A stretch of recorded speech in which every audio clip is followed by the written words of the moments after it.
Welcome to the Pat White Show.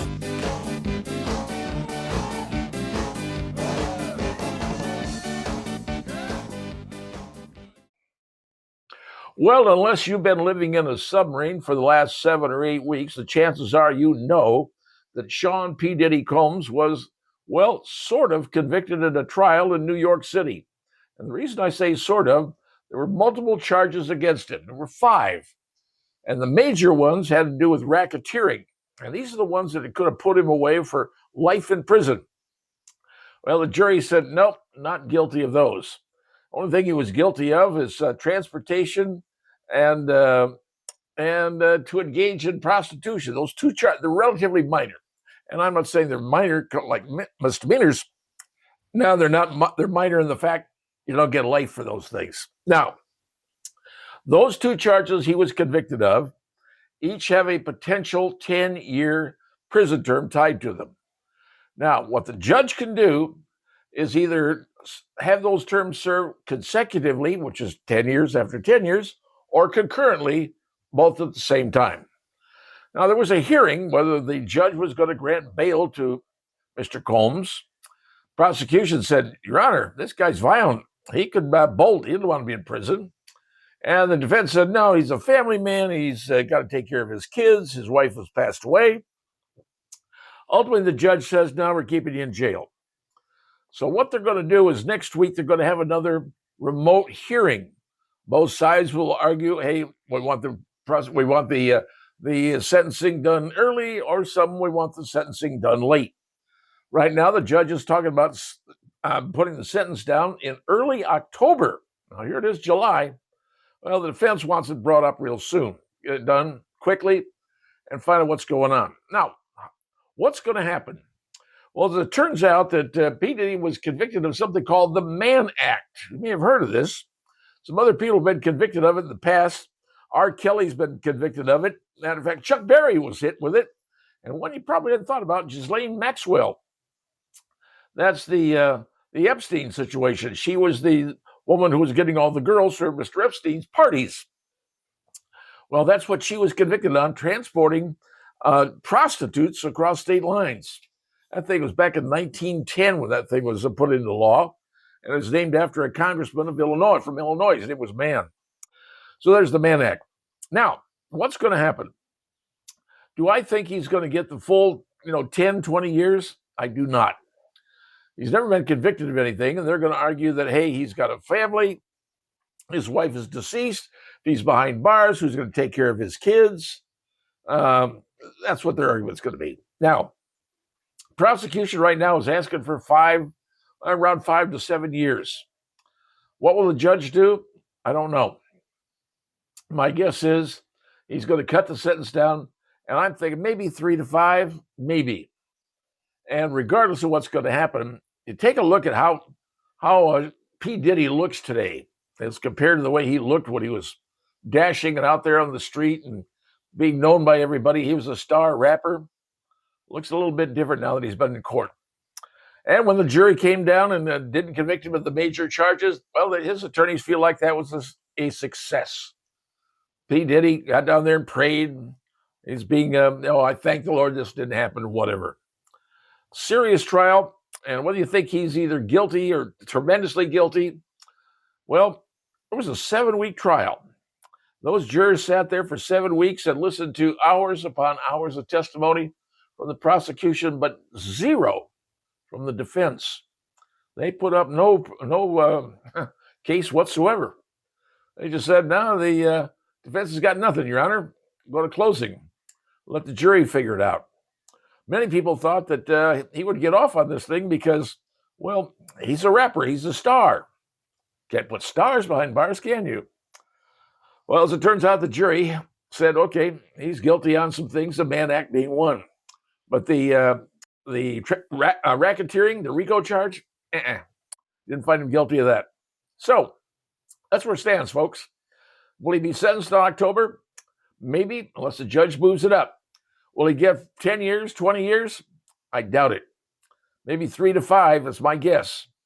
But right now, the jury has made their decision. It is what it is, America. But Did fame and fortune work in his favor? Possibly. What we'll find out now is what's going to happen in the future. And will that be a story on the front page, or will it be buried on page 27 of the New York Times? Only time will tell. Well, if you're one of those people that smokes cigarettes, and frankly, the number keeps dwindling all the time, the state of Indiana has instituted a new law. New laws went into effect July the 1st, and in this one, it raises the tax on a pack of cigarettes that you buy from whatever store you shop at to $3, virtually doubles it. And apparently, the new price of a pack of cigarettes that you buy at your friendly neighborhood gas station or wherever you happen to buy your cigarettes, it's like $11 a pack. Now, if there's like 10 packs in a carton, that's over $100 for a carton of cigarettes. Now, they say that this is going to cause something like 30-some thousand people, or smokers in the state of Indiana, to quit. Well, maybe. I don't smoke, never have, so I don't really care. But if you get people who are now diehard smokers and the diehard smoker groups telling them, okay, you got to spend $11 for a pack of cigarettes, they're going to start looking for other places to get stuff. Now, there are people out there that have these vaping cartridges, get the nicotine through the vape. You see a lot more of those. And I figure we're going to see a whole lot more as the time goes on, because raising the price on the tax on your cigarettes has gone out to outrageous levels. So there it is. More people would be going to vaping, and vaping becomes a bigger problem because apparently there's some health issues with vaping that people don't want to talk about, but they do exist. And of course, I should point out to you that the price of gasoline went up 1 penny a gallon because, well, every year the state raises the gasoline tax because they can. Now, back to the cigarette situation. Eventually it's going to happen where organized crime, or the bad people in the world, are going to start saying, hey, we can make money off of cigarettes. Let's just start smuggling in cigarettes into the United States. And don't be surprised if you hear about a bust of cigarettes that takes place. Or else people will go on to Indian reservations, not that we have any in the nearby area in our particular city, but they do exist in other areas, and buy the cigarettes from the Indian reservations because, they don't work on the same tax system that we in the United States do, because they're islands unto themselves. So now the state of Indiana says we're raising the tax on cigarettes, $3 a pack tax, because we want people to quit smoking. Do I think they're going to quit smoking, all of them? They say 30-some thousand are going to quit. I don't know if that's a good number or not, but I can tell you, these are diehard smokers in today's world. 10, 15, 20 years ago, heck, everybody smoked, apparently. But now, it's gotten so expensive and so difficult to get, you only got the diehards. And when you start taking things away from the diehards, they're going to find it someplace else. And the someplace else doesn't necessarily mean it's legal. And if organized crime says, hey, you know what? We can start making money on this stuff. The guy in the alley, instead of, hey, here's underneath my coat. You want to buy a pack? You want to buy a carton? That's what could be happening. Not saying it won't happen, but I'm saying desperate times make people do desperate things. And in this case, diehard smokers are just liable to do something downright desperate. Well, here we are, and summer has just started, and aren't you thrilled? You want to get out there in your swimsuit, head up the lake, do some swimming, water skiing, or whatever, but how do you look in your swimsuit? Well, the Center for Science and the Public Interest, a group that I really don't care for, has put out their list of the 10 worst foods you can eat. Now, I realize that the way you look at a swimsuit is pretty much determined about what you're shoving in the pie hole, if you know what I mean. Well, they've come up with a list of the 10 things, and these are from commercial places, not anything that you normally cook up in your kitchen, but commercial places, sort of like the Five Guys bacon cheeseburger. All right, that's on the list. The plain hamburger. Now, if you get a plain hamburger at Five Guys, it's 840 calories with 20 grams of fat. Plain hamburger. You get yourself the bacon cheeseburger. That's going to take you up to 1,060 calories and 30 grams of fat. Now, you're saying, well, okay, I get the burger. Well, you got to get fries, right? The fries are going to add another 950 calories. Their fries are worse than McDonald's large fries as far as calories go.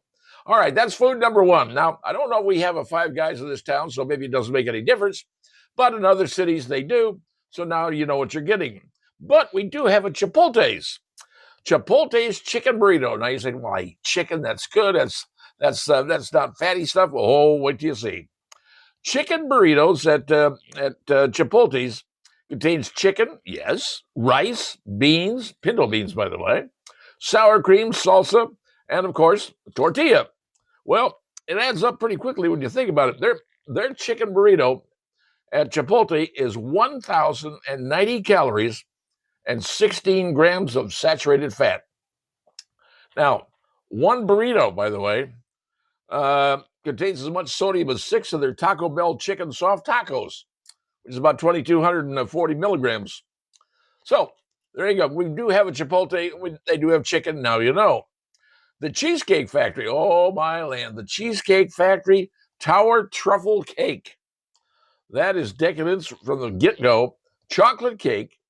And their truffle cakes, well, here you get a slice, 1,770 calories. And that doesn't even include the whipped cream they put on it, because it doesn't taste right without whipped cream, right?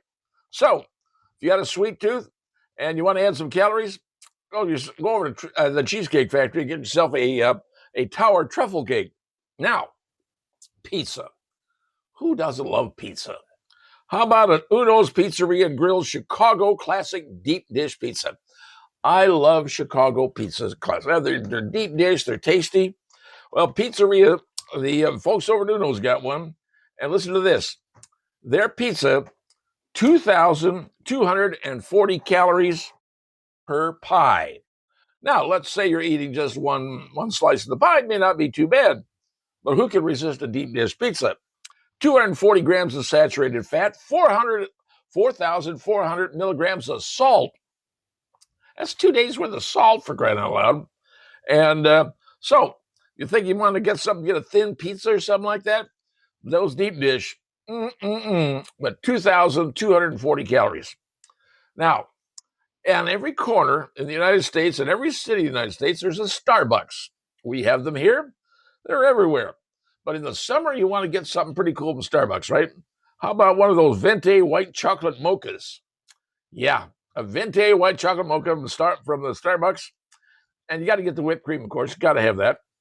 Well, that Venti is going to cost you 350 calories, 14 grams of saturated fat, and wait till this, 9 teaspoons of sugar. Really? Yep.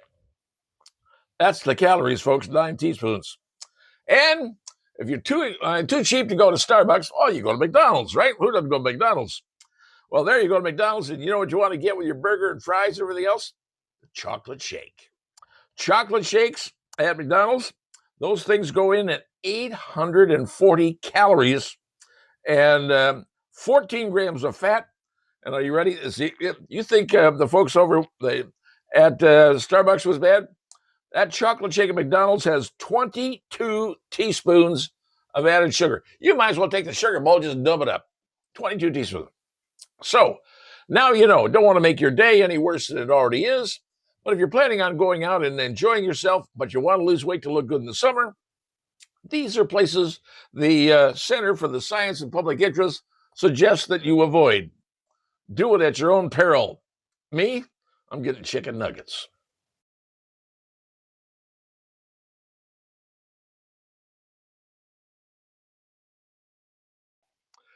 For the past few weeks, most of America has been focused on the trial of one P. Diddy Combs going on in New York City. Famous rapper accused with all these very sexual charges. But there was another case going on the other side of the United States that, well, not many people were paying attention to, but actually pretty big trial when you think about it. It's a trial involving Brian Koberger. Now, he was a graduate student at Washington State University over there in Spokane area. One night came across state lines and went over to a little small college town in Idaho, home of the University of Idaho. And in the middle of the night, allegedly went out and stabbed and killed 4 students from that college while they were sleeping. And then suddenly, well, the town hadn't had a fatality of that sort because the town's 25,000 people, small town. They hadn't had a homicide in years and years and years. This was a big thing. 4 kids killed, stabbed to death. Gruesome, terribly gruesome. House they were in now has been taken down, destroyed because it's just too gruesome. Well, anyway, ultimately they found Mr. Kohlberger, found him in Pennsylvania. We'd gone back to his parents' house. He was charged and literally was charged with a big-time murder in the first degree. That's punishable by death. Well, his attorney team wanted to get that off the table. Didn't work. And they were still arguing, well, he's got autism. That should be a factor. Still didn't work. Well, not too recently, the attorneys for the defense came to the prosecutor's office and said, hey, look, we want to make a deal. And the prosecutor said, why? Well, the trial was going to be coming up in August, and they had a lot of evidence, and I mean a lot more than people realize, that Mr. Kohlberger was the guy who did this. And his DNA evidence, they had phone calls, they had data tracking, you name it, they were going to track this thing down, and they knew who it was. So the defense came to prosecution and said, we're going to settle for a plea deal. He'll plead guilty. So now here's the problem. You got the family of all these college kids that were murdered gruesomely, and well, some of them were not very happy about that. Matter of fact, some were very vocal about it. They were very upset. The prosecution took a deal and let this guy have life imprisonment rather than the potential death penalty. I think what folks have to understand is nowadays getting a death penalty in any case is very difficult. And even if you do get it, it takes years to carry out an execution because the attorneys are going to fight this tooth and nail until the very end. It's the nature of the beast. So the prosecution wrote letters to families. Hey, we did the best we could. We're trying to do the best we can. We don't want to have this stretch out long. He's going to be in prison for the rest of his life. You'll never see him again and whatever. Some of the families said, we don't care. Our families, you've cut them off forever. They don't have a chance. He's going to still be living. And you can understand that. But took it to the judge and said, hey, Your Honor, he wants to plead guilty. Opened up the hearing, brought Mr. Kohlberger in. How do you plead? Guilty, he said. Guilty in all 4 counts. So where does it stand? Well, sentencing is going to be coming up later this month. And the judge is going to take a look at this and probably send him away for the rest of his life. 4 counts, first-degree murder. Trial will end there. But for the parents and the siblings of the people who were murdered, it never ends. It'll stay with them for the rest of their lives. That someone in their family was brutally murdered by a person who was a graduate criminal justice major from Washington State University, who for whatever reason came to that little town in Idaho and slashed and killed their relatives, 4 of them. It's hard to forget that, folks. They're not going to forget. Will it dull in time? Yeah, probably. But what will happen to Mr. Kohlberger in prison? Well, that's hard to say. Remember, life imprisonment may mean life. But you never know what's going to happen with other individuals down the road. What may occur? Someone may say we're going to change the rules, the laws. Anything can happen. So right now, that trial is done. That was the big one on the West Coast. It was overshadowed by the big one on the East Coast with Mr. Sean Diddy Combs. But for the families involved, this was a major thing in their lives. And hopefully, they'll come to say it was the right decision, regardless of the way it turned out in the end. Something to think about. And hopefully, we don't hear about these ever again. But we probably will.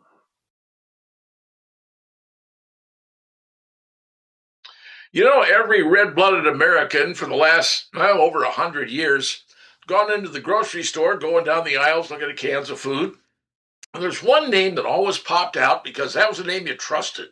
It was a name you knew on vegetables you were buying, and that name was Del Monte. I mean, how many of you remember when you were a kid, Mom goes to the grocery stores, buys the Del Monte peaches and Del Monte green beans and Del Monte whatever it was.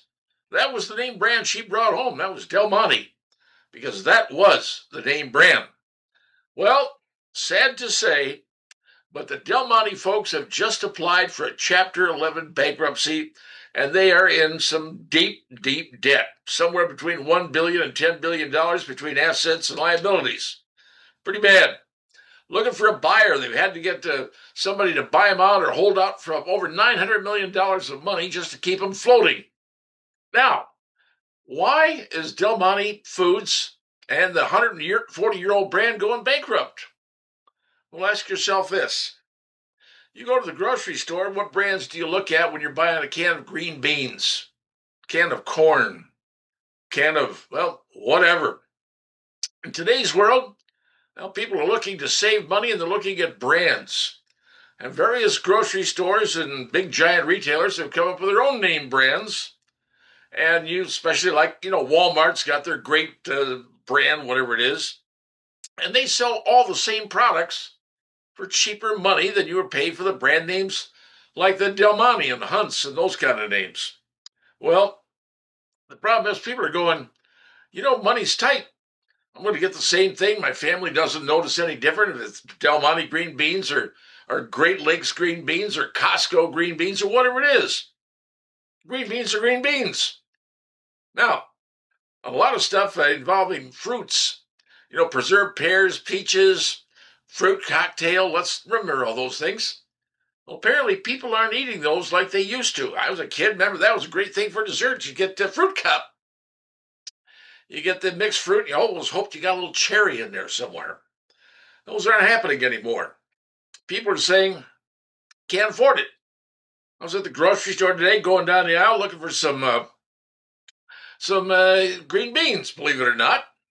And I was looking for the sale ones. Yes, the Del Monte ones are right there, but they had the ones on sale. Buy one, get one free, whatever. Today, Americans are looking to save some bucks. Not that the products that make Del Monte are bad. They're not. They're good products. But unfortunately, they have become the products that people really aren't spending money on. And Del Monte was forced to buy places to store their stuff because nobody was buying it. It was backing up, sort of like constipation of canned vegetables. Couldn't sell them. And all the stuff they were making, they had to put somewhere because the stores weren't selling them. Stores didn't want any more of it. Didn't need it. They were full. Shelf space is getting hard to find on grocery stores now. And now the own stores are putting in their own products, their own fruits, vegetables, whatever they happen to be. They're taking up the shelf space. And they're taking the name brands and kind of shoving them off to the side or maybe up to the far top where you can't reach them. That's what's happened. And now Del Monte is filed for Chapter 11 bankruptcy. And they are the fourth name brand food company to file for Chapter 11. Because the stores, the chains, are starting up their own brands.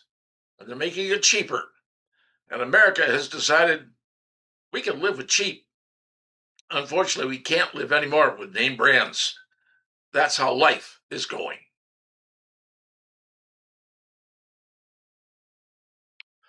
Well, what do you say we talk about politics? Not just party politics, Republicans, Democrats. Let's talk about American politics. For the longest time, I've heard people say, we've got to stop Congress from doing this, stop Congress from doing that. They shouldn't be elected serve for life terms in Congress. And you're probably right, except for one little problem. In a court case that was heard by the Supreme Court says, hey, you can't put limits on members of Congress, how long they can serve, because it's not in the Constitution. So everything we operate in this country operates under the concept of the Constitution. Now, we have modified the Constitution on occasion. As a matter of fact, we've modified it 27 times. But do we need another constitutional amendment? That's what we're going to talk about right now. What if What if a new constitutional amendment was introduced from the people, from the groundswell, from the ground up? Let me just think about it this way. The 26th Amendment, that 26th Amendment took 3 months and 8 days to pass. 3 months and 8 days. It had to be approved by the House, the Senate, and roughly 35 of the 50 states had to approve an amendment to the Constitution. And it got done in 3 months and 8 days. Now, of the 27 amendments to the Constitution, 7 took 1 year or less to become a law of the land. So, how do we get a Constitution run through this country? Well, here's something that someone has come up with. It's called the Congressional Reform Act of 2025. And they want you to tell your friends, tell your neighbors, tell everybody, so we can get a grassroots thing going. Tell you the truth, not so sure it'd be successful because there's a lot of people that do not want what's in this bill. All right, let me tell you what's in this Congressional Reform Act of 2025. First, no tenure, no pension. Congressmen will collect a salary, $174,000 while in office, but no pay when they get out. You realize when senators get out, they get paid for life? Congressmen get paid for life? $174,000 a year, $175,000? Yeah, one of the perks they have. They voted that for themselves. Another thing, Congress will mandate everybody participates in Social Security, including the members of Congress. All funds from the Congressional Retirement Fund, and there is one just for the Congress, their own retirement fund, gets put into Social Security. Everybody lives on Social Security. I don't care who you are, congressman, senator, you're all the same boat with the rest of us. Here's another thing in that Congressional Reform Act of 2025. Congress can purchase their own retirement plan just like you and I do. Yep, they want to get a retirement plan, purchase it themselves with their own money. Item number 4, Congress can no longer vote themselves a pay raise. We kind of have that now. It has to go into a different session of Congress to be able to vote a pay raise. But when they do, under this new rule, the amount of the pay raise could be lower of the CPI or 3%. So, whichever is lowest, either 3% or the CPI. That's the deal for Congress. Can't be raising themselves big money. It's got to be set down. And here's another big one. Congress loses their health care program. They've got a program in the Congress of health care that's rock, it's gold, it's platinum, it's diamond, you call it. Well, that's gone. That should be gone with this amendment. They got to get the same health care system that we all utilize. Force them to live like us. Now, remember I said, someone years ago tried to get Congress their terms ended, saying, okay, you can only do X, Y, and Z, 2 terms, 3 terms, whatever it is. That was taken to the Supreme Court. The Supreme Court says, nah, can't do it. It's not in the Constitution that's limited. If you want to get it changed, you must change the Constitution. So, and that's something to think about. So do you think America can get together and get another constitutional amendment with all these things in it? Personally, I doubt it. Because the Congress and the Senate, they ain't going to allow this to happen. Let's face it. They're not going to bite their face off. It's not going to happen. They don't want that to happen. They're being bought and paid for by various organizations. And they want to continue that because the cushiony life they live as a senator or a congressman can be a pretty good deal. So, 28th Amendment, you can try it if you want. I don't think it's going to go anywhere, folks. It's a nice idea. Congressional Reform Act of 2025. Sounds wonderful. But the truth of the matter is, the members of Congress will prevent it. Now, can you get a grassroots effort? People calling up and saying, no, we want to have our grassroots, have our own congressional convention? You can try. You can try all you want. But remember, you got red states and blue states, and the blue states are not going to want to have any part of anything involving taking away their Congress, because that's where they get their money. That's where they get their power. And frankly, they don't want to have that messed with. So I think it's a good idea someone's charging. I'll give them credit for that. But the Congressional Reform Act of 2025, it's a pipe dream, folks. And I'm sorry, it won't happen because things are too badly entrenched in Washington, D.C., and they are basically bought and paid for by the lobbies that run the Congress and run the United States. And if you don't believe me, ask your congressman. Maybe he will tell you. Well, the city of Fort Wayne has finally selected the final two finalists, for lack of a better term, for the development of the North Side Fieldhouse. Now, they call it the North River Project. North River Project is over there in the old, the old steel yard, scrap yard, and rail yard that used to be right across the street from the Science Central. Now, that hasn't been used or utilized since 2006. And there's still some concern of what the heck is in that ground, but nobody's talking about it. But the city has selected two finalists to be able to present their vision to what's going to happen on this 29-acre site. Now, like I said, it's bordered by Clinton, Harrison, and 4th Street. And these two groups are going to have to submit, here's what we envision. Here's the idea. Here's how you're going to finance it. Here's all the stuff going on. Like I said, you get a Price Brothers out of Kansas City, and out of Chicago, you get the Related Midwest. Now, these are both well-known companies. They're quite popular. They know what they're doing. They're quality stuff. But the question still remains, what's under that ground? Do we really know what's there? And are these folks over there going to finally learn what's going on? And will it have a hindrance to what could be built on that property? Now they're saying, well, we're going to have the field house, we're going to have sports, we're going to have all sorts of things, and heaven knows what they're coming up with, because each particular finalist is going to focus on, well, something that makes them unique, something that'll get people to say, hey, I want to go downtown, I want to experience this, I want to experience that. And now going downtown for a lot of people is becoming, well, a bit of a chore, because you got to drive downtown. And be honest with you, driving from the north side, anybody who comes down from the northwest side, coming down Lima Road and all the way into taking the down all the way downtown with the bridge partially being closed over the St. Mary's, it can be time consuming. And try to find places to park over in those areas and say, hey, okay, where are we going to go? Once again, there's challenges. Not that any of these challenges can't be addressed. They can be. All this stuff can be done. Now, I should point out to you that Chuck Sirac, who was one of the guys who was bidding on this, didn't get his bid in there, but he sent a very nice letter saying, hey, we appreciate the fact we had a chance to bid. We didn't get chosen, feel bad about that. But he and Mr. Doden had a plan, and they wanted to buy the entire place. Well, now the city is still holding on to it, and the city is down to two finalists, seeing who's got the best vision for the use of 29 acres in downtown Fort Wayne for the future of your kids, your grandkids, and heaven only knows what else they're planning on doing. And maybe a great place to live downtown. Time will tell, and let's see what they come up with. For those of you people out there that still are willing to eat at places like McDonald's, and yes, many of you still do, well, they've got something kind of new coming, and it's going to be premiering on July 22nd. You probably heard about the McDouble.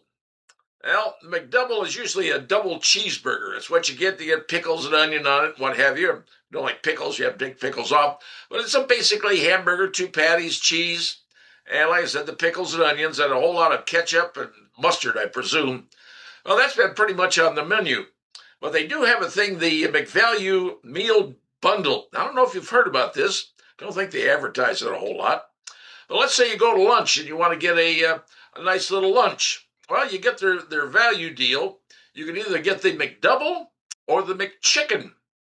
You get a chicken sandwich, and with it, you're going to get yourself 4 chicken nuggets, French fries, and a small drink. Total cost $5 plus tax. Yeah, that's right. Now, it may vary on cost in certain restaurants depending on where you are, but these McDouble meals are actually not a bad deal. You can either have the McDouble burger or the chicken sandwich, but you get fries, 4 chicken nuggets, and a soft drink. Not a bad deal for that kind of money. But now, starting on July 22nd, they're going to have the McDouble Daily Double. The Daily Double is going to be a little bit different. It's going to still have the burger patties on there, but now you get lettuce and tomato. Yeah, that's right. Shredded lettuce, tomato, mayo, and what more do you want? Get lettuce and tomato on your burger. That ain't a bad burger. McDoubles coming on July 19th, or July, I take that back, July 22nd. They say the cost is going to be $6 to $7, depending on the market or wherever it happens to be.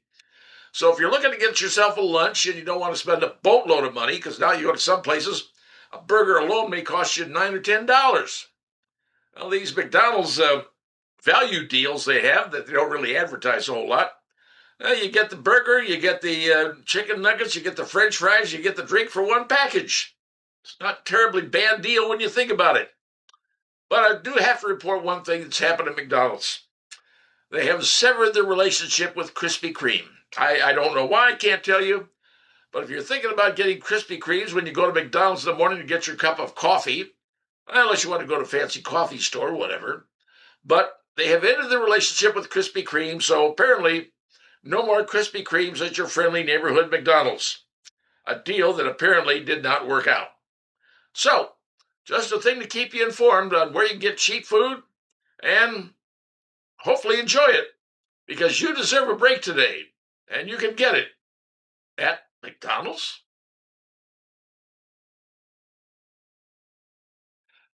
All right, so let me ask you this question. What is your plan to do when you retire? Now, I'm saying, where do you want to live? What do you want to do? Where do you want to go? Well, some people have options. Some people don't have options. Maybe have to stay where they are. But you know what? There's a whole group of new people out there, retiring folks who are just getting into those retirement years, just getting into the upper 60s, lower 70s, whatever. And they're retiring. And rather than just sitting around and doing nothing, you know what they're doing? They're booking a spot on cruise ships, and that's where they live and stay. I know that sounds a little bit weird, but if think about it, you go on a vacation on a cruise ship, and it's going to cost you, I don't know, $700, $1,000, depending on what level of room you get. And but how have you lived there? That's for 1 week, by the way. That's 1 week. So if you go do it for like 4 or 5 weeks in a row, you just add it up.